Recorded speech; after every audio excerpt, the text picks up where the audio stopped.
आज सबसे पहले बात करते हैं सुप्रीम कोर्ट की उस फटकार के बारे में जो उन्होंने आवारा कुत्तों को खाना खिलाने के मुद्दे पर एक याचिकाकर्ता को फटकार लगाते हुए कही है।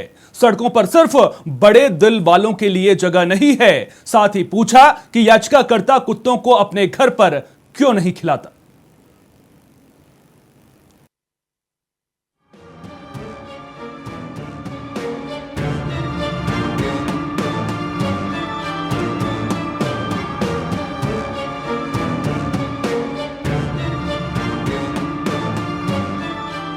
आज सुप्रीम कोर्ट ने आवारा कुत्तों को खाना खिलाने के मामले में एक महत्वपूर्ण टिप्पणी की है, जिस पर पूरे देश का ध्यान गया है।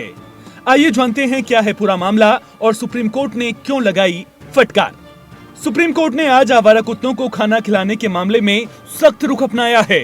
कोर्ट ने दिल्ली उच्च न्यायालय के उस आदेश पर नाराजगी व्यक्त की है, जिसमें आवारा कुत्तों को खाना खिलाने के लिए दिशा निर्देश जारी किए गए थे। सुप्रीम कोर्ट ने कहा कि इन दिशा निर्देशों से समस्या बढ़ गई है और अब लोग कुत्तों को घरों के बाहर खाना खिला रहे हैं, जिससे दूसरे लोगों को परेशानी हो रही है। दरअसल आवारा कुत्ते से जुड़े एक मामले में सुप्रीम कोर्ट ने मंगलवार को एक याचिकाकर्ता को जोरदार फटकार लगाई है।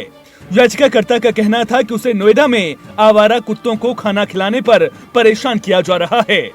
जस्टिस विक्रमनाथ और संदीप मेहता की बेंच ने उससे पूछा कि वो अपने घर पर जानवरों को खाना क्यों नहीं खिला सकता। बेंच ने कहा, आप उन्हें अपने घर में क्यों नहीं खिलाते? आपको कोई नहीं रोक रहा है। इसका मतलब है कोई मना नहीं कर रहा है। लोग अपने घरों में इन कुत्तों को खिला सकते हैं। सुप्रीम कोर्ट की मुख्य चिंता सार्वजनिक स्थानों पर आवारा कुत्तों की बढ़ती संख्या और उनसे होने वाली परेशानियां हैं। कोर्ट ने कहा कि दिल्ली उच्च न्यायालय के आदेश के बाद लोग बेखौफ होकर कुत्तों को सार्वजनिक जगहों पर खाना खिला रहे हैं, जिससे कई बार कुत्ते आक्रामक हो जाते हैं और लोगों को काट लेते हैं। कोर्ट ने इस बात पर जोर दिया कि पालतू जानवरों और आवारा कुत्तों के मालिक होने या उन्हें खाना खिलाने से दूसरों के अधिकारों का उल्लंघन नहीं होना चाहिए। सुप्रीम कोर्ट की बेंच ने आगे एक बहुत बड़ी बात कही, क्या हर गली और हर सड़क सिर्फ बड़े दिल वाले लोगों के लिए खुली रखी जानी चाहिए? जानवरों के लिए जगह है, लेकिन इंसानों के लिए जगह नहीं है। कोर्ट का कहना था कि क्या सिर्फ इसलिए कि कुछ लोग जानवरों को खाना खिलाना चाहते हैं, सड़कों पर इंसानों के लिए जगह कम कर दी जाए? याचिकाकर्ता के वकील की दलील थी कि उनका client animal birth control rules 2023 का पालन कर रहा है, जिसके अनुसार स्थानीय निवासियों की संख्या या नगर पालिका को सामुदायिक जानवरों के लिए भोजन स्थल निर्धारित करने की जिम्मेदारी है। वकील ने कहा कि नोएडा अथॉरिटी ऐसा नहीं कर रही है, जबकि ग्रेटर नोएडा में ऐसा हो रहा है। मतलब नियम के मुताबिक कुत्तों को खाना खिलाने की जगह तय करना सरकार का काम है, लेकिन नोएडा में ऐसा नहीं हो रहा है। कुत्तों के केस में इलाहाबाद हाई कोर्ट भी जता चुका है चिंता।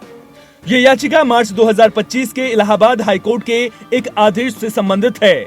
इसमें याचिकाकर्ता ने नियमों की उचित तामील और उत्पीड़न से सुरक्षा का अनुरोध किया था। हाईकोर्ट ने जानवरों और इंसान दोनों की सुरक्षा की आवश्यकता पर जोर दिया था। कोर्ट ने कहा था कि जहां आवारा कुत्तों को कानून के तहत सुरक्षित किया जाना चाहिए, वहीं सार्वजनिक सुरक्षा को भी ध्यान में रखा जाना चाहिए।